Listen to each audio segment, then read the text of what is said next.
সীতানাথ প্রেমানন্দে একবার হরি হরি বলো।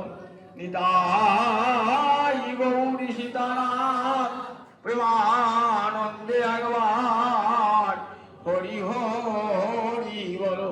নিতাই গৌরী সীতানাথ প্রেমানন্দে একবার হরি হরি বলো।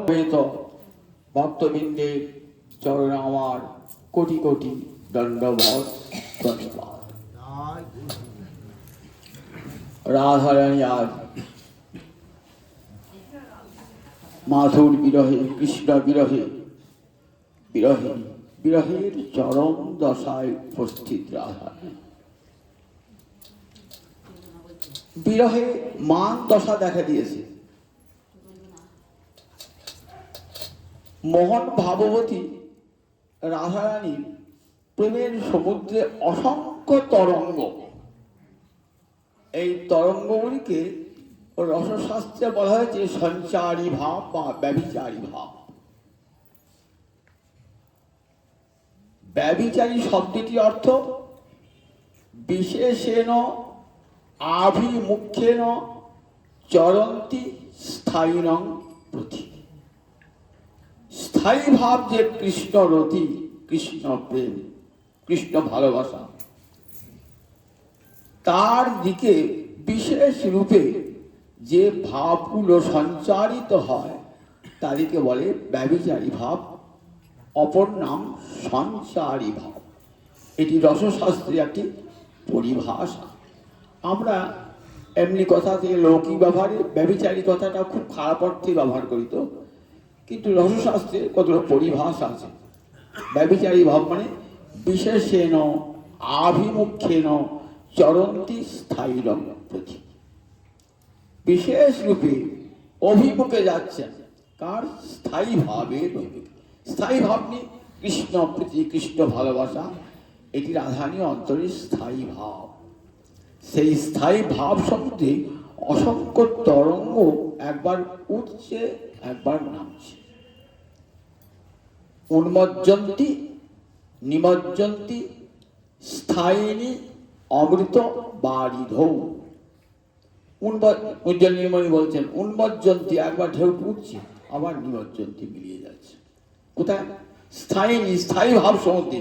স্থায়িনী প্রেম বারিধৌ, প্রেম বারিধি অর্থাৎ প্রেম সমুদ্র। রাধারানী যে হৃদয়ের প্রেম সমুদ্র, সেই প্রেম সমুদ্রের তরঙ্গগুলো একবার উঠছে আর একবার নামছে। সমুদ্রের তীরে দাঁড়িয়ে কি দেখে?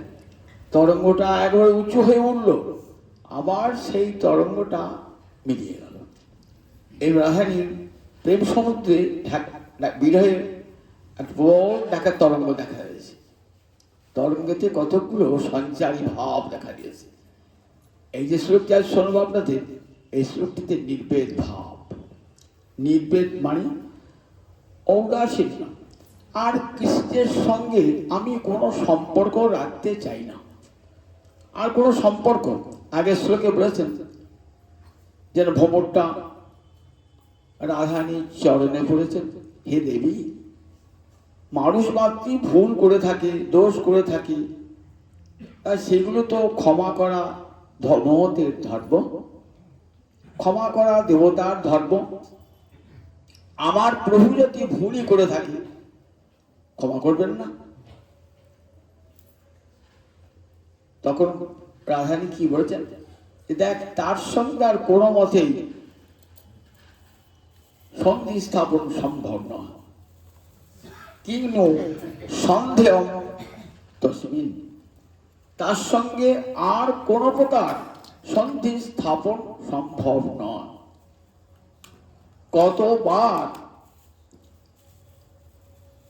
তিনি আমাদিকে কাঁদিয়েছেন, আবার পরে এসে যখন কত মিষ্ট বাক্য বলেছেন, তখন আমাদের মন ভুলে গেছে, আবার কৃষ্ণের সঙ্গে ভালোবাসা স্থাপন করেছি।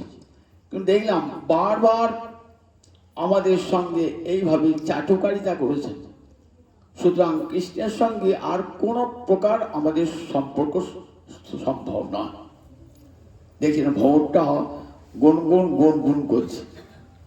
কি গুণগান করছিস রে প্রভুর? কি গুণগান করছিস? তো প্রভুর গুণগান করছিস? তা দেখ, প্রভুর গুণগান, প্রভুর কত দোষের কথা আমরা জানি, শুনবি? প্রভুর, তুই তো গুণগান করছিস প্রভুর, প্রভুর দোষের কথা শুনবি? এই বলে আগেকার অবতারদের কথা বলছে। মৃগয়ুরিব কপীন্দ্রং বিপদে অলুপ্ত ধর্ম স্ত্রিয়ম অকৃত বিরূপং স্ত্রীজিত কামজানাং বলিমপি বলিমস্বাবেষ্টধ্যাঙ্কবজ্জ স্তদলম অসিত সক্ষই দুস্তজস্ত কথা।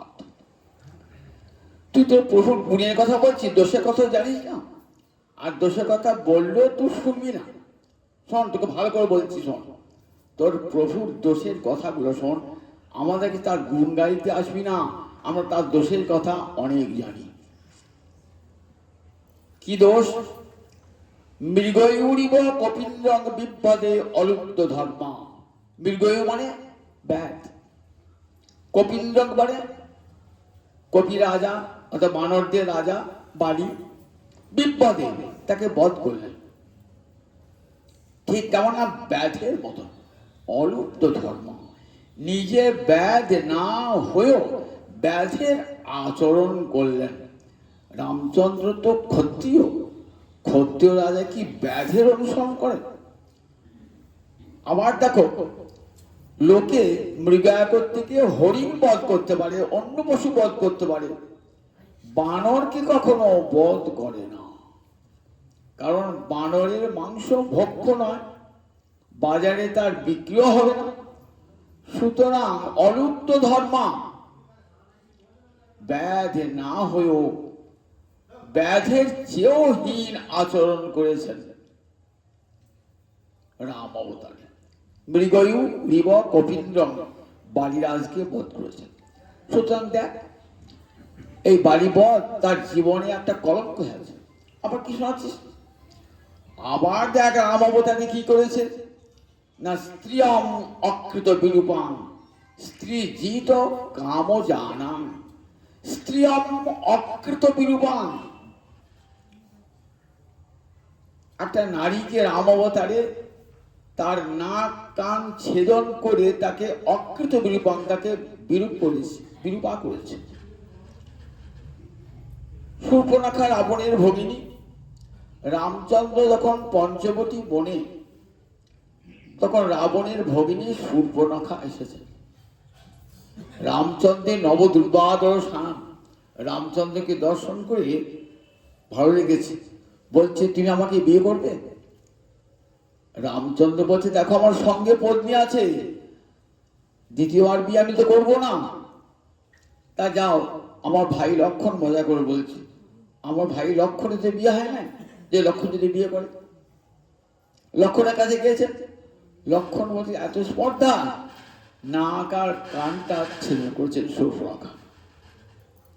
রাধানী বলছেন আচ্ছা কি দোষ ছিল শূর্পণখার? শূর্পণখার কোনো দোষ ছিল? সে তো নারী জাতি, রূপবান পুরুষকে দেখলেই যে কোনো নারী জাতি তাকে প্রতিরূপে পেতে চায়, এতে তার দোষটা কোথায়?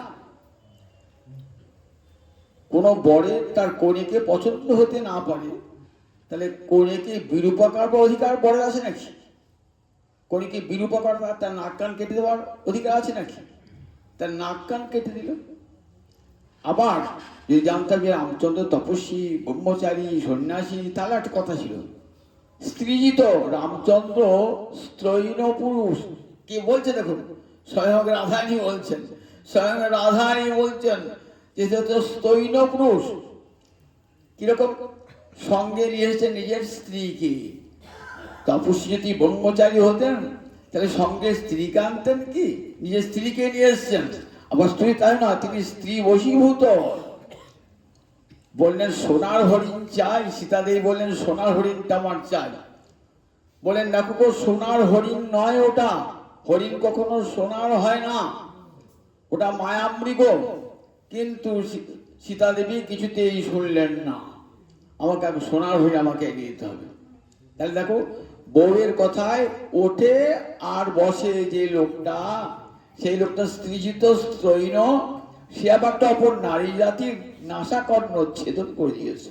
স্ত্রী জিত কামও জানাম কামাতুরা, যে শূর্পণখা, সেই শূর্পণখার নাসাকর্ণ ছেদন করলো। কত বড় দেখ, তুই গুণের কথা বলছিস, দেখ তার দোষের কথা দেখ। আবার দেখ বামন অবতারে ব্রাহ্মণের ছেলে গেল। ব্রাহ্মণের ছেলের কত গুণ থাকে বল দেখি একবার। তাদের সম দম ত্যাগ তিতিক্ষা এসব গুণগুলো থাকে ব্রাহ্মণের ছেলে। গেল পেটে পেটে কুবুদ্ধি নিয়ে গেছে, কি করবে না, বলিকে ছলনা করবে, তাই পেটে কুবুদ্ধি নিয়ে গেছে। ছোট ছেলে মায়ের পেট থেকে বেরিয়ে উপনয়ন, সেই উপনয়ন অবস্থাতে কাঁধে ধরে নিয়ে বামন সেজে খড়ম পরে খুরখুর করে যাচ্ছে। কোথায়? বলির যজ্ঞেতে। এক হাত মানুষ যাচ্ছে বলির যজ্ঞেতে। ছাতাটি হাতে নিয়ে যাচ্ছে, মনে ছাতা যাচ্ছে বোধহয়, সব মানুষ তো নয়, ছাতাই যাচ্ছে বোধহয়।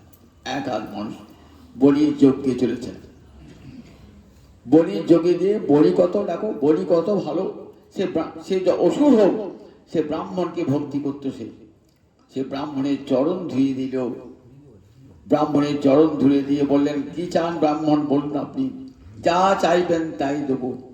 আমার কাছে যে ভিক্ষা করে, যে ভিক্ষা পায়, তাকে আর কারো কাছে ভিক্ষা করতে হয় না। কি নেবেন বলুন। ছলনা করে ছোট ছোট পা দেখিয়ে বললে, আমি ওই 3 পা ভূমি চাই। বলি গুরুর বাক্যে বলে লঙ্ঘন করলো। লঙ্ঘন করে 3 পা দিতে পারে নাই বলে তাকে কি করলো, একবারে নিয়ে গেল মাটির নিচে, রসাতলে নিয়ে গেল, নিচে নিচেতে স্বর্গ থেকে ফেলে দিল নিচে। কিরকম জানিস? বলিমপি বলিমত্বা বেষ্টাধ্যাঙ্ক, বলিমপি বলিমত্বা, বলি মানে উপহার। বলছেন বলির দেওয়া উপহার গ্রহণ করে বেষ্টাধ্যাঙ্কবৎ, কাকের মতন তাকে বেষ্টন করলো, তাকে অধক্ষিপত অর্থাৎ নিচে ফেলে দিল। কিরকম? আপনার বাড়ির উঠোনে ধান মেলা আছে তো, আপনি কাকেরা এসে খাচ্ছে, আপনি তাড়া মারতে গেলেন, ও বাবা কাকটা উঠে এসে আপনার মাথাতেই ঠোকর মারতে লাগলো। আপনারই ধান খাচ্ছি, আবার আপনার মাথায় ঠোকর মারছে। তাই বলি ধাঙ্কবৎ, কাক যেমন যার খাচ্ছে তার মাথায় ঠোকরাচ্ছে, বলির কাছে উপহার নিয়ে বলি কি আবার পাতালে পাঠিয়ে দিল। দেখ তুই গুণের কথা বলছি, এটা কত দোষের কথা দেখালাম, দেখ আরো কত অপরাধ হয়। তাই তদলম অসিত শক্তি, ওই কালো রঙের মানুষ মাত্রই খুব বধ হয় জানিস তো। ওই কালো রঙের মানুষের সঙ্গে আর আমার কোনো মিল হবে না। তদলম অসিত শক্তি, কালোটা বলতে পারছেন না, কালো বলি তো কালো মনে পড়ে যাবে। কি বলছেন? অসিত, অসিত মানে শীত মানে সাদা, দংশিত অসিত মানে সাদা, আর অদংশিত অসিত মানে কালো। তারপরে তখন অলম অসিত সক্ষর, ওই অসিত বর্ণের ওই কালো বর্ণের মানুষের সঙ্গে আর আমার মিল হবে না। অলম অসিত সক্ষর কি প্রয়োজন রে, জানিস তো? ওই কালো রংটাই বড় খারাপ জিনিস, জানিস তো? ওর মনটাও কালো হয়ে গিয়েছে। দেখ রাম অবতারে, বামন অবতারে, আবার এই কৃষ্ণ অবতারে ওই কালো কৃষ্ণ বর্ণ ধারণ করেছে। তাই দেখ ওই ওই কালোর সঙ্গে আরো হবে না। এগুলি যে রাধারানী বললেন তো, এগুলিতে কিন্তু সব কিন্তু কৃষ্ণের গুণ হয়ে গেল। একে কি বলে? একটা অলঙ্কার শাস্ত্রে একটা অলঙ্কার আছে, তার নাম ব্যাজস্তুতি অলঙ্কার। ব্যাজস্তুতি অলঙ্কার মানে নিন্দাচ্ছলে প্রশংসা। একদিকে নিন্দা, আর নিন্দাটাই প্রশংসা হয়ে গেছে। সেদিন কবিরা গোস্বামী বলছে না, প্রিয়া যদি মান করি করে ভসন, বেদস্তুতি হইতে তাহা হরে মোর মন। প্রিয়া যদি মান করি, রাধারী ভস্ম করে যে বাক্যটা বলে, সেটাই সরস্বতী কি করে দেন না, তার প্রশংসা বাক্যে পরিণত করে দেন। ভারতচন্দ্র রায় গুণা করে সে অন্নদা মঙ্গল কাব্য আছে না, অনেকে যারা পড়েছেন তো, ভারতচন্দ্র রায় গুণা করে অন্নদা মঙ্গল কাব্য, সেখানে হরি হরির গৃহ থেকে ভবানন্দ মজুমদারের গৃহে যাচ্ছেন মা দুর্গা। অন্নদা যাচ্ছেন, তার নৌকো মাঝে একটা নদী পার হতে। মাঝি বলছে, দেখো গো, এই তুমি মেয়ে মানুষ একলা এসেছো, আমি তোমাকে পার টার করবো না, তুমি যে পরিচয় টরিচয় ভালো করে দাও, নাহলে আমি বিপদে পড়ে যাবো, তো বিপদে পড়ে যাবো, তুমি পরিচয় দাও। তখন অন্নদা কেমন করে পরিচয়টা দিচ্ছে দেখুন, একদিকে নিন্দা, একদিকে প্রশংসা। বলছে, দেখো আমি তো স্বামীর নাম করতে পারি না, কারণ ভারতবর্ষে মেয়েরা স্বামীর নাম করে না, তার বিশেষণে সবিশেষ আমি বলছি তোমাকে, বিশেষণে তারা বুঝিয়ে দিচ্ছি। নারী কখনো স্বামীর নাম বলতে পারে না। তাই অতি বড় বৃদ্ধপতি সিদ্ধিতে নিপুণ, কোন গুণ নাই তার কপালে আগুন। শিবের পরিচয় দিচ্ছি কেমন, আমার স্বামী খুব বুড়ো, অতি বড় বৃদ্ধপতি, সিদ্ধিতে নিপুণ, সিদ্ধি খেতে গাঁজা খেতে ভালোবাসে, কোনো গুণ নাই তার কোনো গুণই নাই, আর কপালে আগুন হোক, কপাল ফুরুক তার। ভাবছে রাগ, স্বামীর সঙ্গে ঝগড়া করেছে তো, এই স্বামীকে গাড়ি দিচ্ছে বোঝা, সেই জন্য ভাবে চলে যাচ্ছে না। এটা বুঝছে কে? মাঝি তো একেবারে জানে না। মাঝি বুঝলো স্বামীর সঙ্গে ঝগড়া করে, তাই বুড়ো বর আবার গাঁজা খায়, তার দেখো সেই স্বামীর সঙ্গে আবার গঙ্গা নামে সদা তার তরঙ্গ এমনই, আবার একটা সতীন আছে, বুঝছো, তার এমন তরঙ্গ না, স্বামী তাতেই নাচছে। ভাবলে একটা সতীন আছে, সতীনের সঙ্গে ঘর করা দিয়ে কষ্ট করতো, তাই পলাচ্ছে। কিন্তু না, অন্নদার মুখে কখনো শিবের নিন্দা হয়? তিনি কখনো শিব নিন্দা করতে পারেন? কত বড় প্রশংসা হয়ে গেল কোন, অতি বড় বৃদ্ধপতি মানে শিবের মতন এত বড় জ্ঞানবৃদ্ধ লোকে আর নাই। যদি জ্ঞান চাইতে হয় শিবের কাছে প্রার্থনা করতে হয়, শাস্ত্রে বলেছে। তাই শিবের মতন জ্ঞানে বৃদ্ধ তিনি, তাই অতি বড় বৃদ্ধ শিব, অতি বড় বৃদ্ধপতি, সিদ্ধি থেকে পূর্ণ। যে তার কাছে একবার একটা বিল্লপত্র দিয়ে প্রার্থনা করে না, সঙ্গে সঙ্গে মহাদেব এমন আশুতোষ, নামটাই আশুতোষ, সঙ্গে সঙ্গে তুষ্ট হয়ে যান, তুষ্ট হয়ে সঙ্গে সঙ্গে তুষ্ট হয়ে সিদ্ধি দান করেন। সত্য হলো একটা ঘটনা দেখবেন, আশুতোষ সবার কেমন কেমন আলাপ হল লোক মানুষ। দেখুন, একটা অসুর, তার নাম হচ্ছে ভস্মাসুর, সে গিয়ে শিবকে বলছে, বাবা আমি তোমার ভক্ত, আমি তোমার চরণে বিল্লপত্র দিলাম, আমার প্রার্থনা পূরণ করো। তা বলছে, আমি যার মাথায় হাত দেবো সেই জন্য পুড়ে ছাই হয়ে যায়। বলে বেশ তাই হবে, যা। বাবার ভাবলি না, বাবার মন এমন সরল, বেশ ছাড়বে, যা, বেশ তাই হবে, যা বেটা যা। এইবার শিব, আচ্ছা তোমার মাথায় হাত দিয়ে দেখি, তুই বরটা মিথ্যা দিকে না ঠিক করে দিলে, তোমার মাথায় হাত দিয়ে পরীক্ষা করে দেখি। শিব বলে, আচ্ছা মুশকি, বললাম বিপদে বললাম বাবা। শিব তখন ছুটে পালাচ্ছে, আর ওষুধটাও ছুটছে। ও ঠাকুর পালাচ্ছে কেন, বর দিয়ে পালাচ্ছে কেন? এমন সময় গোবিন্দটি রাখাল বেশি এসেছে, এসে বলছে, কি হলো রে? তারপর যে ঠাকুর আমাকে বর দিল, বলে যে তুই যার মাথায় হাত দিবি সে পুড়ে ছাই হয়ে যাবে। এমন ঠাকুর আর পরীক্ষা করে দেখি, তোমার মাথাতে হাত দিয়ে দিই, কেউ তো নাই, তোমার মাথায় হাত দিয়ে দেখি।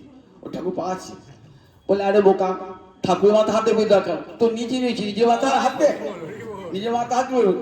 হ্যাঁ ঠিক বলেছে, যে নিজের মাথায় হাত দিই সঙ্গে সঙ্গে ছাই হয়ে যাবে।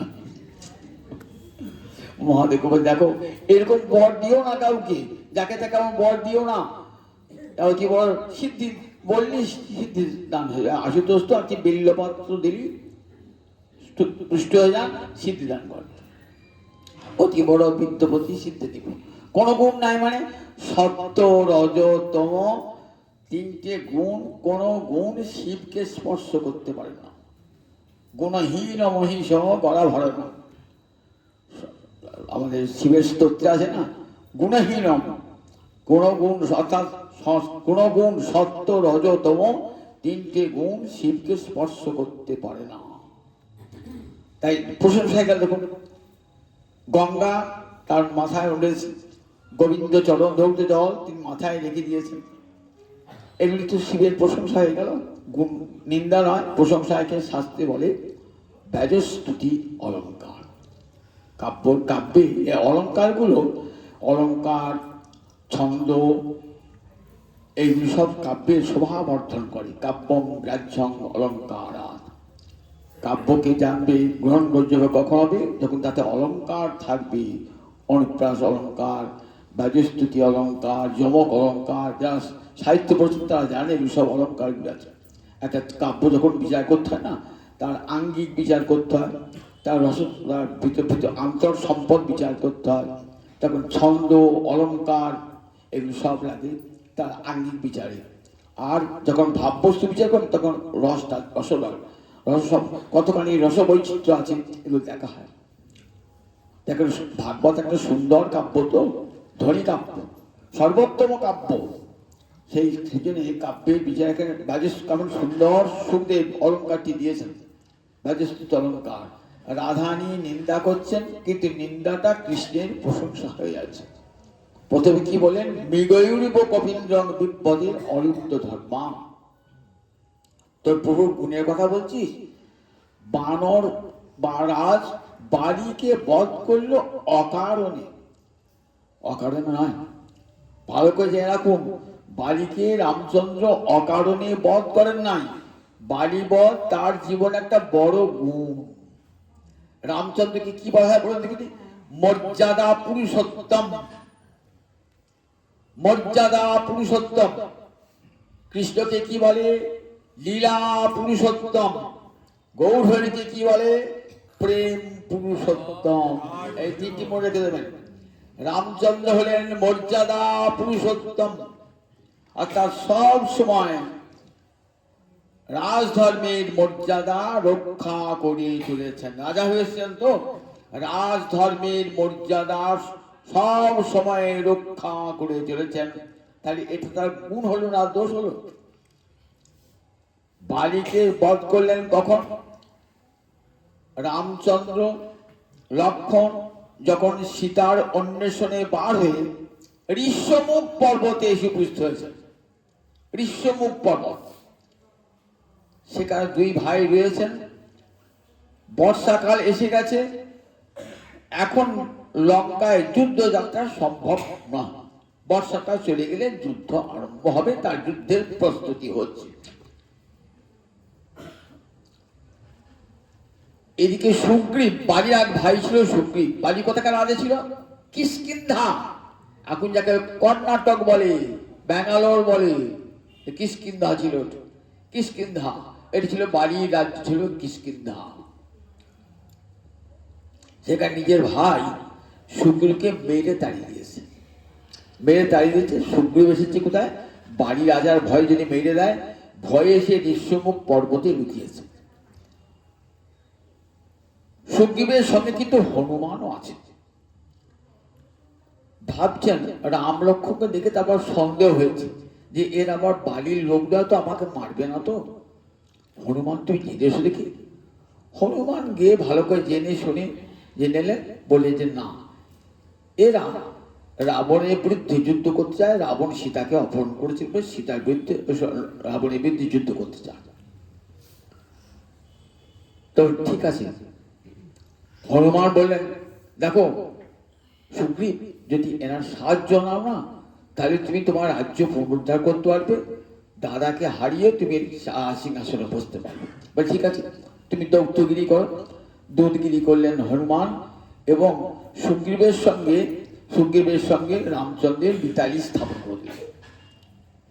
এইবার যথাসময়ে রামচন্দ্র সুগ্রীবের সেনাবাহিনী নিয়ে বালিকে আক্রমণ করল। বালির সঙ্গে ভয়ঙ্কর যুদ্ধ, কিন্তু বালির বর ছিল সম্মুখ যুদ্ধে বালিকে কেউ বধ করতে পারবে না। সামনাসামনি যুদ্ধে বালিকে কেউ বধ করতে পারবে না। ভয়ঙ্কর যুদ্ধ হচ্ছে তো, কিছুতেই রামচন্দ্র বালিকে বধ করতে পারছেন না। তখন রামচন্দ্র ছলের আশ্রয় নিয়েছিলেন। আবার সুগ্রীব বলছেন দাদাকে মেরো না, কারণ দেখো তুমি তো ভগবান, আমি তোমার কৃপা পেয়েছি, দাদার জন্য, দাদা যদি শত্রু না হতো তোমার কৃপা পেতাম না, তো মেরো না। ঠিক আছে, মানবো না। ভয়ঙ্কর যুদ্ধ হচ্ছে সুগ্রীবের সঙ্গে। এমন সময় সুগ্রীব আর পেয়ে উঠছে না, বলছেন প্রভু তুমি হত্যা করো, নইলে আমি দাদাকে থেকে বাঁচতে পারবো না। কি করে মারবো? বালি আর সুগ্রীব দেখতে একরকমই। আমি বাণ নিক্ষেপ করতে গিয়ে যদি তোমার গায়ে বাণ নিক্ষেপ হয়ে যায়, তো ভক্ত নিক্ষেপ করতে, ভক্তকে হত্যা করতে পারবো না। শোনো, এই আমার গলার মালাটা আমি তোমার গলায় পরিয়ে দিচ্ছি, সুগ্রীবের গলায় পরিয়ে দিলে কি মালা পরিচিত করবে, তাহলে বুঝতে পারবো তুমি সুগ্রীব। আর আমি গাছের আড়াল থেকে ওই বালিকে বধ করবো। গাছের আড়াল থেকে বালিকে বধ করলেন, সুগ্রীব রাজত্ব পেল। তা বালিকে বধ করলেন কেন? বালি তো রাজা ছিল এবং সে তো বালির জ্যেষ্ঠ পুত্র, সে তো তার রাজ্যাধিকার তাই তো আগে, তাহলে তাকে বধ করলেন কেন? শাস্ত্রে কি বলেছে? আততায়ী বদ্ধা, যারা আততায়ী তাদেরকে বধ করবে, এটা শাস্ত্রে বলা আছে। রামচন্দ্র শাস্ত্রবিধি লঙ্ঘন করেন নাই। কাকে বলে? অগ্নিদ গরদশ্চৈব শস্ত্রপাণি ধনাপহা ক্ষেত্র দ্বারাপহারি চ সরৈতে আততায়ীন। অগ্নিদ মানে যারা ঘরে আগুন লাগিয়ে মানুষ মেরে দেয়। গরদ যারা বিষ খাইয়ে মানুষ মারে। শস্ত্রপাণি হাতে অস্ত্র নিয়ে ঘুরছে মানুষ নরহত্যা করবার জন্য, সমাজ বিরোধী। ধনাপহ অপরের ধন সম্পদ যারা চুরি ডাকাতি করে হরণ করে নেয়। ক্ষেত্র অপরের জমি ভূমি যারা বাড়ি চুরি করে নেয়। আর তারা মানে পত্নী, যারা অপরের পত্নী অপহরণ করে, তারা আততায়ী, তারা বধযোগ্য। তাদেরকে বধ করলে শাস্ত্রে পাপ হয় না। তাহলে বাড়ি কি করেছিল এই 6টার মধ্যে? বাড়ি আর ঠিক এই 6টির মধ্যে বাড়ি পড়ে যায়। বাড়ি কি করেছিল? বাড়ির যে ভ্রাতৃবধূ সুগ্রীবের পত্নী, তার নাম রুমা, এই রুমাকে অপহরণ করে তাড়িয়ে দিয়েছিল বাড়ি, সুগ্রীবকে বাড়ি থেকে। কত বড় অপরাধ করেছিল! জ্যেষ্ঠ ভ্রাতা হয়ে কনিষ্ঠ ভ্রাতার বধূকে অপহরণ করে কনিষ্ঠ ভ্রাতাকে বাড়ি থেকে তাড়িয়ে দিয়েছিল। তাই সে আততায়ী, তাকে বধ করে রাজধর্ম রক্ষা করা রামচন্দ্রের ধর্ম। সুতরাং রামচন্দ্র দোষ রাখি, রামচন্দ্রের পরম গুণ। যদি রামচন্দ্র না করতেন তাহলে রামচন্দ্রের দোষ হতো। ধরাভার হরণ করতে হবে তো, ধরায় যারা পাপিষ্ঠ তাদেরকে বধ করতে হবে তো। ধরাভার আমাকে একদিন জিজ্ঞাসা করেছে, আচ্ছা রামচন্দ্র বালি বধ করলেন কেন বলুন তো মাস্টারমশাই, এটা তো বড় করা অন্যায় হয়েছে। আপনি রামায়ণটা ভালো করে পড়েছেন তো? হ্যাঁ, আমার রামায়ণ পড়া আছে। এখন দেখুন রামচন্দ্র বালিকে কেন বধ করেছিল? অকারণে করেন নয়। রামচন্দ্র মর্যাদা পুরুষোত্তম, রাজধর্মের মর্যাদা রক্ষা করেছেন। ভালো করে বাল্মীকি রামায়ণটা পড়বেন, দেখবেন যেখানে বালি কত বড় অপরাধ করেছে। নিজের ভ্রাতৃবধূ রুমাকে সে অপহরণ করেছে, এটি শাস্ত্র বিরুদ্ধ কাজ। তাকে আততায়ী বলা হয়েছে এবং আততায়ীকে বধ করলে কোনো ক্ষতি পাপ হয় না। বুঝলে, তোমার জানা ছিল না? ওটা ভালো করে রামায়ণটা পড়ুন, আদ্যপান্ত পড়ুন, তবে তো জানতে পারেন। মাঝখান থেকে কথা বলে প্রশ্ন করলেন, তার কি উত্তর দেব? তা দেখুন, সত্যি বালিবধটা রামচন্দ্রের প্রশংসার কাজ। যে বালিবধ না করতেন ধরাভার হরণ হতো না। তাই স্ত্রীয়ম আচ্ছা স্ত্রীয়ম অকৃত বিরূপম, বেশ বালিবধটা না রামচন্দ্রের মেনে নিলাম গুণ, কিন্তু স্ত্রীয়ম অকৃত বিরূপম সৃজিত কাম জানান। আচ্ছা সুপ্রভা কি দোষ করেছিল? রামচন্দ্র কি তপস্বী? যে তপস্বীর কাছে গিয়েছিল আমাকে বিয়ে করো বলে, ব্রহ্মচারী, তাহলে জানতাম। রামচন্দ্র তার নাম, তিনি স্ত্রীজিত, তিনি স্ত্রৈন পুরুষ। তিনি গিয়েছেন, বনে গিয়েছেন, সঙ্গে স্ত্রীকে নিয়ে গিয়েছেন। সুতরাং তার রূপ দর্শন করে সুপ্রভাকে তাকে ভালোবেসে বিয়ে করতে চেয়েছি, এতে পাপটা কি হল? বললেন দেখো, রামচন্দ্র সুপ্রভাকে গ্রহণ করেছেন। কি করে গ্রহণ করলেন? তারপর ওই যে নাক কানটা কেটে রাখলেন না, ওটি দিয়ে জানিয়ে রাখলেন যে এই জন্মে আমি তোমাকে গ্রহণ করতে পারবো না। আমি যখন কৃষ্ণরূপে অবতীর্ণ হব, বহু বড় হবরূপে, তখন তোমাকে পত্নী রূপে গ্রহণ করব। এখন আমি এক পত্নী ব্রতধর, অর্থাৎ সীতা দেবী ছাড়া আর কারু পানি গ্রহণ করব না, কারু পানি গ্রহণ করব না। যেমন কৃষ্ণ গোপী ছাড়া কারু পানি গ্রহণ করেন না, গোপী ছাড়া। ব্রাহ্মণ পত্নী যখন গেলেন, গোবিন্দ গ্রহণ করলেন, বলে দাও তোমার বাড়ি ফিরে যাও, তোমাদের স্বামীরা যজ্ঞে পূর্ণাহুতি দেবে, সেখানে যজ্ঞে পূর্ণাহুতি দাও না। দেবী বা ব্রাহ্মণের স্ত্রী না করে অঙ্গীকার, কৃষ্ণ গোপজাতি গোপী প্রেয়সী তাহার ব্রাহ্মণ দেবী বা ব্রাহ্মণী পত্নী না করেন অঙ্গীকার। ঠিক রামচন্দ্র ঠিক তেমনি এক পত্নী সীতা দেবী পানি গ্রহণ করেছেন, আর করবেন না। কৃষ্ণ অবতারে তার পানি গ্রহণ করবেন। তা লক্ষণ নাক কান ছেড়ে কাটি দিল কেন? তা বলে দেখো, ঠাকুরকে যখন ভোগ নিবেদন করা হয়, তার নিবেদন হাতে দেরি আছে, সব রসিকগুলা পারসগুলো তৈরি হয় না। তখন কি করতে হয়, বলে সংসার দেখবেন বাড়িতে, এই দেখো ভোগ নামিয়ে ঠাকুর সামনে ভোগ নামিয়ে তাকে তুলসী দাও, তুলসী দাও। কেন তুলসী বলে? অন্য দেবতা যাতে দৃষ্টি দিতে না পারে। যে তুলসী পড়ে গেল সবাই জানে এটা আমাদের জন্য নয়, এটা গোবিন্দের জন্য। তুলসী একমাত্র গোবিন্দের প্রসাদই তুলসী দেওয়া হয়, আর কোনো দেওয়া হয়? পৃথিবীতে আর কোন দেবদেবীর প্রসাদে তুলসী দেওয়া হয়? গোবিন্দ ছাড়া আর কারো প্রসাদে তুলসী দেওয়া হয় না। এনে বৈষ্ণবের আগে দেখেন তুলসী দিয়েছ কিনা, তবে সেই প্রসাদ গ্রহণ করব, তবে জানবো সেই প্রসাদ গোবিন্দ গ্রহণ করেছেন। তাই তুলসী দেওয়া হয়। তুলসী আর অন্য কোনো দেবতা দৃষ্টি দান করবেন না, সেই আগে নিয়ম হচ্ছে তুলসী দেওয়া। পুরোহিত কেটে দেখে পুরোহিত দেয় তো, সেবক যে দেবে তো। তা রামচন্দ্রের সেবক কি? লক্ষণ সেবক রয়েছেন তো। লক্ষণপুর রাম দেবতার পুরোহিত দিয়ে কি করলেন? নাসাকর্ণ ছেদন করে তুলসী দিয়ে রাখলেন, যে এটি কৃষ্ণভোগ্য হয়ে থাকলো, কৃষ্ণভোগ্য হয়ে থাকলো। এই জন্মে তাকে গ্রহণ করলেন না, এই অবতারে কৃষ্ণ অবতারে তাকে গ্রহণ করবেন। কৃষ্ণ অবতারকে গ্রহণ করেছিলেন। দেখুন রামচন্দ্র ভক্ত বাঞ্ছা কল্পতরু, ভক্ত যা প্রার্থনা করে সেই প্রার্থনাই পূর্ণ করেন। তাই সুর্পনখার বাঞ্ছা তিনি পূর্ণ করবেন। কৃষ্ণ অবতারী এই সুর্পনখা কুব্জা হয়ে আবির্ভূতা হয়েছেন, কুব্জা হয়ে। যখন কৃষ্ণ মথুরায় প্রবেশ করছেন, তখন কুব্জা হয়ে কি করছেন? কংস বলেছে, আমার নগরী যারা ঢুকবে না, যজ্ঞ ক্ষেত্রে যারা আসবে না, তাদেরকে সবাই চন্দনের টিপ পরিয়ে বরণ করে দিবে। এই যে আমরা এসেছেন চন্দন টিপ দিয়ে সব বরণ করিয়ে দেখেছেন, চন্দন টিপ দিয়ে। এটি নিয়ম আমাদের ভারতীয় রীতি, যে কোনো সভা সমিতিতে, বিশেষ করে ধর্মীয় সভা সমিতিতে কেউ গেলে পারে চন্দনের টিপ দিয়ে তাকে বরণ, আসন আসন করে বরণ করে নেওয়া হলো। তাই বরণটা করবে কে? খুব জায়গা এই তো একটা কাজ থাকলো, যারা নগরে প্রবেশ করবে না সবাইকে চন্দনের টিপ পরিয়ে দিবে।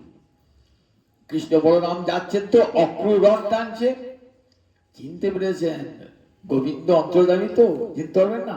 ওই তো সেই সুর্পনখা কুব্জ হয়েছে।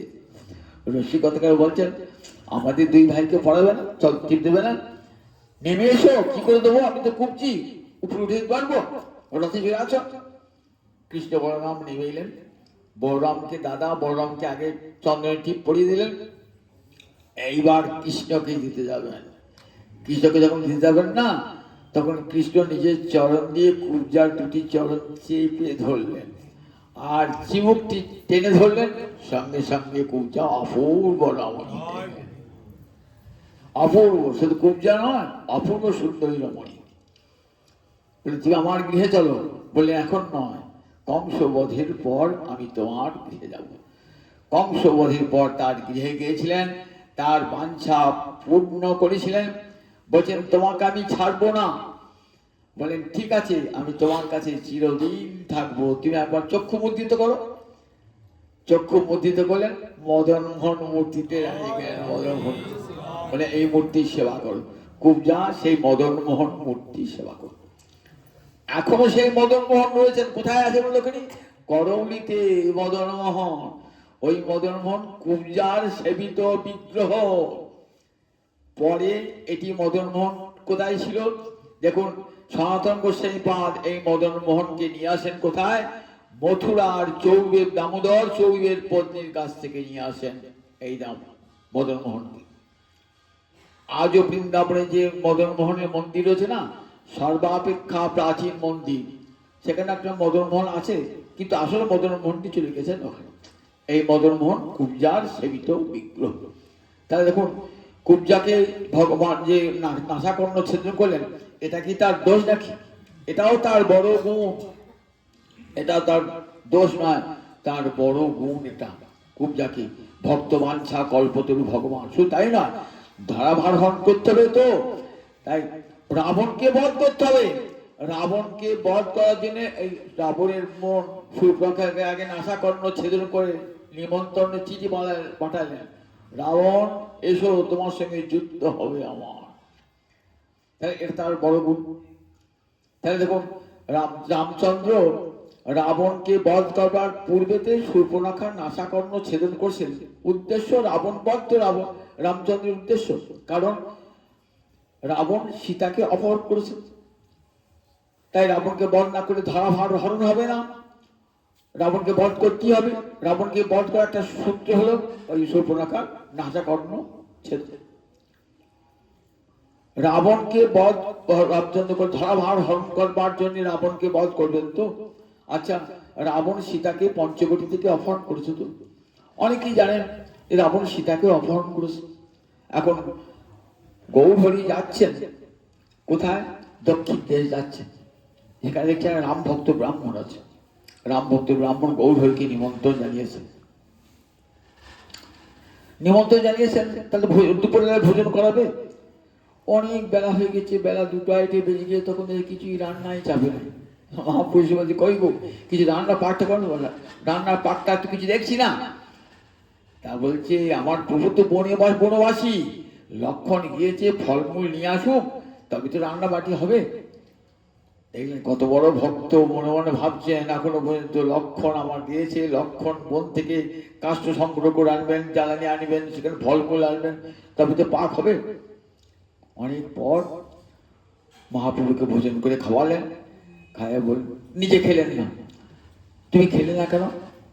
তা বললেন, চোখ দিয়ে জল বার হচ্ছে। তাহা যে মহালক্ষ্মী সীতা ঠাকুরানী রাবণ তার অঙ্গ স্পর্শ করলো, এ আমি আর কি সহ্য করতে পারি, সে আমি সেই জন্যে আমি জল মাত্র স্পর্শ করি না। যেদিন থেকে শুনেছি যে রামচন্দ্র পত্নী পরমা লক্ষ্মী, স্বয়ং লক্ষ্মী, তাকে রাবণ ছুঁলো, রাবণ ছুঁতে পারলো, রাবণ তাকে অপহরণ করে নিয়ে গেল, আমি সেইটা জল স্পর্শ করি না। বললে, শোনো, রাবণের ক্ষমতা নাই চুরি করতে দূরে কথা, তার অঙ্গ সীতার অঙ্গ স্পর্শ করা। সীতা চিন্ময়ী, আর রাবণ তাকে কখনো স্পর্শ করতে পারে না। চিদানন্দময়ী লক্ষ্মী দেবীকে কখনো রাবণ স্পর্শ করতে পারে? রাবণ যাকে নিয়ে গেছে ছায়া সীতা বা মায়া সীতা, আসল সীতাকে রাবণ অপহরণ করেন নাই। তবু মনে যেন কিন্তু আমি যদি শাস্ত্রে দেখতে পেতাম, তাহলে খুব মনে সন্দেহ যেত। যাই হোক, মহাপ্রভু বলে ভোজনটা করালেন।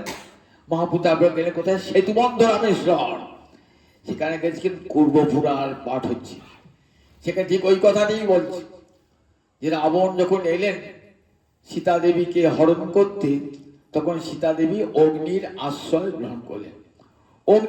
অগ্নি কি করলেন, সীতাকে আপন আলোয় নিয়ে গেলেন, পরিবর্তে একটি নকল সীতা দিয়ে গেলেন। রাবণ সেই নকল সীতাকে অপহরণ করেছিলেন। কখন বোঝা গেল, রাবণ বধের পর যখন অগ্নি পরীক্ষা, তখন অগ্নিদেব স্বয়ং নিজে কোলে করে এসে দিয়ে গেলেন রাবণকে, রামচন্দ্রের হাতে সীতা দেবীকে, আর আসল নকল সীতাটি পুড়ে ছাই হয়ে গেল। এটি আমি মহা চৈতন্য চৈতামি দেখবেন একজন, ছায়া সীতাম অপহরণ, ছায়া সীতাকে অপহরণ বা মায়া সীতাকে অপহরণ করেছিলেন রাবণ। সেই পাতাটি নিয়ে এলেন, মূল গ্রন্থের পাতাটি নিয়ে এলেন, দিয়ে বললেন, মহাপ্রভু নিজে লিখে দিলেন, লিখে দিয়ে বলে ওই বইয়ের মধ্যে ভরে দাও। তার বইয়ের পাতাটা চলে গেলে বইটা তো অসম্পূর্ণ থাকবে, বলি পাতাটা আমাকে দাও। পাতায় দেখাবো ব্রাহ্মণ না খেয়ে রয়েছেন, রামভক্ত ব্রাহ্মণ, তাকে দেখাবো বই পাতাটি। মহাপ্রভু এলেন, এসে দেখাচ্ছেন সেই রামভক্ত বিপ্রকে। দেখো এরকম কুর্ম পুরাণে আছে, বিশ্বাস হলো তো? কুর্ম পুরাণে, পুরাণ তো বেদানুগ, বেদ বলেছেন, যা পুরাণ তাই বলেছেন। খুব আনন্দ মহাপ্রভু জড়িয়ে ধরেছেন, তুমি বোধহয় আমার সেই রামচন্দ্র নয়, তোমার সেদিন ভোজন করে নাই, তুমি আমার রাম সম্মুখে দেখা দিয়েছো। খুব আনন্দ, চোখের জলে ভাসছেন। সেদিন তোমাকে ভালো করে খাওয়া আনা নাই, আজ তোমাকে ভালো করে খাওয়াবো প্রভু, আমার গৃহে থাকো। এই রামচন্দ্র যে রাবণকে বধ করেছিলেন, এটিও তার একটা গুণ, ধারাভার হরণ গুণ। কৃষ্ণ কংসকে বধ করেছেন, এটা তার বড় গুণ না? যদি না করতেন তাহলে জরাসন্ধ, কংস, শিশুপাল যদি বধ না হতো, তাহলে সারা বিশ্বে একটা অহিংসার পরিবেশ তৈরি হয়ে যেত। তাই রামচন্দ্র যে রাবণকে বধ করছে, এটা তার বড় গুণ। তাই বলি আমার বলিবপি বলিমত্বা বিষ্টাধ্যাঙ্ক বজ্র। এরপর বলছেন, দেখো বলিরাজের উপহার গ্রহণ করে বলিকে কাকের মতন বলিকে অধক্ষিপত রসাতলে পাঠালো, এটা তার দোষ নয়? বলে এটাও তার দোষ নয়। ব্রাহ্মণের ছেলে হয়ে এত বড় একটা পাপের কাজটা করলো? বলে না না, এটা তার বড় গুণের কাজ। কারণ সর্বস্ব আত্মনিবেদনে বলি, নটা ভক্তির মধ্যে এক একটা ভক্তি অঙ্গ অর্জন না। যেমন প্রহ্লাদ স্মরণে, পৃথুরাজা অর্চনে, ঠিক তেমনি বলিরাজা আত্মনিবেদনে, বলির আত্মনিবেদনে বলিরাজা, এই নবদা ভক্তি শেষটা আত্মনিবেদনে বলিরাজা ভগবানের চরণে নিজেকে সমর্পণ করেছিলেন। ওই যে গেলেন বলি, কেন বলিকে ছলসী বিক্রমণে বলি অদ্ভুত বামন পদনক নীর জন্তুজন পাবন কেশবধীত বামন রূপ জয় জগদীশ হরি। দেবমাতা অদিতি কেঁদেছিলেন, আমার ছেলেরা বনে জঙ্গলে ঘুরে বেড়াচ্ছে গোবিন্দ। তার জন্য কাশ্যপ বললেন, কশ্যপ মুনি বললেন, তুমি তপস্যা করো, ভগবান ভক্তবাঞ্ছা কল্পতরু। তপস্যা করলেন। অদিতিকে বললেন, মা আমি তোমার গর্ভে তোমার পুত্ররূপে আসবো, এসে তোমার পুত্র করে দুঃখ দুর্দশা দূর করবো। অদিতির পুত্ররূপে ভগবান শ্রীহরি বামন রূপে জন্মালেন। বামন রূপে জন্মে ছোট্ট বামন রূপে যাচ্ছেন। ব্রাহ্মণের ছেলে বৈধ হলে পরে যেমন হয়, ভিক্ষার ঝুড়ি নিয়ে হাতে ছাতা নিয়ে যায়, খড়মপুরে যায় না, তেমনি করে গেছেন বলির যজ্ঞেতে। বলি দানক দেহি, আমাকে দান দাও। বলে দান তো দেবো, কি দান চাও বলো? কি দান? একটা দ্বীপের সার্বভৌমত্ব দান করবো, রাজত্ব দান করবো। বললেন না না, সে আমার চাই না। দেখো কি নেবে তুমি বলো? স্বর্গমত্ত পাতালেন, এখানে আমার সম্পদ, এরপর তুমি যা নেবে তাই দেবো, তাই দেবো। বলে আমি তো ওসব চাই না, আমি চাই কি, এই আমার পা দেখছো না, আমার পায়ের পরিমাণে 3 পা পেলে হবে। পদানি ত্রিণী মম সম্মিতানি। বলি তো হোক হয়েছিল, একে তুমি ছোটখাটো মানুষ, আর পাগুলি দিয়ে আরো ছোট, আর ওই 3 পা ভূমি দিয়ে তোমার কি হবে? বলে সর্বাসম্পদ সন্তুষ্ট মানুষ। বলে সর্বসম্পদ তারই হয় যার মনটা সন্তুষ্ট। আমার 3 পা ভূমি পেলে হবে।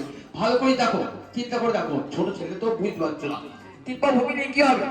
আমার কাছে যে একবার প্রার্থিত বস্তু পায়, আর কারোর কাছে চাইতে হয় না। তুমি আমাকে বলো যা চাইবি তাই দেবো। বলে না না, টাকা করি ধন দৌলত সম্পদ যা চাইবি তাই দেবো। বলে না না, ওই 3 পা ভূমি পেলেই হবে। ঠিক তো? গুরুদেব এসছেন, শুক্রাচার্য অসুন্দর গুরু, বলছে বলি দান দিতে যেও না। কে দান নিতে এসে জানো? স্বয়ং লক্ষ্মীপতি নারায়ণ আজ দান দিতে এসে তোমার কাছে ভিক্ষা করতে এসেছে। তুমি দান দিতে পারবে না? তুমি বলো আমি দান দিতে পারবো না। বললেন না, দান যখন দেবো বলেছি দেবো, আমি সত্যভ্রষ্ট হব না, সত্যভ্রষ্ট হব না। গুরুবাক্য লঙ্ঘন করবে? বলে প্রভু তাই যেতে হয় তাই হবে, আমি যে কখনো সত্যভ্রষ্ট হব না। গুরুবাক্য লঙ্ঘন করতে পারি কিন্তু সত্যভ্রষ্ট হব না। এত বড় স্পর্ধা, তুমি স্ত্রীভ্রষ্ট হবে। আমি তো অভিশাপ দিলাম। গুরুর অভিশাপ মাথায় নিয়ে বলিদান দেবেন। এক পায়ে গোটা একেবারে স্বর্গ, আর এক পায়ে পাতাল, মর্ত পাতা এক পায়ে, আর নাভিতে থেকে একটা পা আবার হয়েছে। আর তো বলি রাজু নাই, স্বর্গমর্ত পাতাল তিন জুড়ে নিয়েছেন তো ভগবান, আর তো বলি রাজত্ব নাই। বলি বলো এই পাটা কোথায় রাখবো বলো, তুমি তিন পা ভূমি দেবো বলো, দাও। তুমি নাকি সত্যসন্ধ। বললেন প্রভু আমি সত্যভ্রষ্ট হব না। প্রভু তুমি বলো তুমি সত্যভ্রষ্ট হও নাই? তুমি যখন আমাকে তিন পা ভূমি চাইলে, অত বড় পা দেখিয়েছিলে, তখন তো এইটুকু পা দেখিয়েছিলে। যদি ওইরকম পা দেখাতে তাহলে কি বলতাম যে তোমাকে ভূমি দান করবো? তাহলে সত্যভ্রষ্ট আমি হব না প্রভু, সত্যভ্রষ্ট হব না। আমি তোমাকে তিন পা ভূমি দেবো, তিন পা ভূমি তোমাকে দেবো। বলি চিন্তা করছে কি দেওয়া যায়, কি দেওয়া যায়। তিন পা মনে মনে ভাবছেন যে আমার মাথাটা তো সবচেয়ে বড়, যে গোবিন্দের চরণ একবার বড় স্থান মাথাটা, এই মাথা দিয়ে বুদ্ধি খাটিয়ে আমি সম্পদ করেছি, তো মাথাটা বুদ্ধির স্থান, এই স্থানটি তো মনে মনে ভাবছেন। বলির পত্নী বৃন্দাবনে এসেছেন, এসে বলছেন রাজা এখন নারায়ণের কাছে মাথাটা উঁচু করে, রাজ অহংকারে মাথাটা উঁচু করে আছো, মাথাটা নামাতে পারছো না। বলি তখন বলছেন দাঁড়াও আমি চিন্তা তো করছি। তখন বলি কি করলেন, আমি মাথা পেতে দিলাম হে হে, তোমার চরণে শিরে ধরব বলে, আমি মাথা পেতে দিলাম হে, দাও তোমার ওই অভয় চরণ আমার মাথায় দাও। বলি চরণে, বলির মস্তকে নিজ চরণ দিয়ে তাকে নাক পাশে বেঁধে নিয়ে কোথায় নিয়ে গেলেন? সুতলে। বলে এই যে বলি যে আত্মদান করলেন, ভগবানও আত্মদান করলেন বলিকে। বললেন দেখো বলি আমি তোমার দ্বারের প্রহরী হয়ে রইলাম, যখনই কেউ আমাকে খুঁজতে আসবে এই তোমার দ্বারে এলেই আমাকে দেখতে পাবে। যখনই তুমি বিপদ আপন্ন হবে তখন আমাকে স্মরণ করবে, দেখবে আমি অস্ত্র হাতে দাঁড়িয়ে আছি তোমার দুয়ারে। তাহলে কত বড় কৃপা, এটা ভগবানের কৃপা নয়? বলি আত্মদান করেছিলেন, ভগবানও তাকে আত্মদান করলেন, এটিও ভগবানের গুণ। তাহলে দেখুন রাধারানী নিন্দা করলেন, তো নিন্দাটা সব প্রশংসা হয়ে গেল। গাজস্তুতি অলঙ্কার, প্রিয়া যদি মান করি করে ভর্ষণ, বেদস্তুতি হইতে তাহা হরে মোর মন। বেদের স্তুতি হতে কত বড় দেখুন একবার, বেদের স্তুতি হতে কত বড়।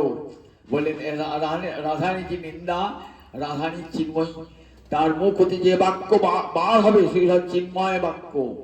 সরস্বতী সব প্রশংসা করে পাঠিয়ে দিচ্ছেন, গোবিন্দকে নিন্দা করলে সেটা প্রশংসা হয়ে আসে। তাই বললেন দেখো এগুলি সব রাধারানী মান করে বলছেন, তো এগুলি সব নিন্দার ছলে রাধারানীর গোবিন্দের প্রশংসা। এমনি করে ভ্রমণকে বলছেন দুস্ত কথা, তো কিন্তু তার কথা ত্যাগ করছেন না কেন? বলেন তার কথা ত্যাগ করা বড় কষ্টকর। এটি আবার পরের দিন শোনাবো। আর 8টা বেজে গেছে, তো দুস্ত কথা ভগবান শ্রীহরির কথা বারবার করে যাচ্ছি। বললেন সব ত্যাগ করতে পারি, তার কথাকে ত্যাগ করতে পারি, তার কথাই আমাদেরকে বাঁচিয়ে রেখেছে। জয় নিতাই, জয় নিতাই, জয় নিতাই।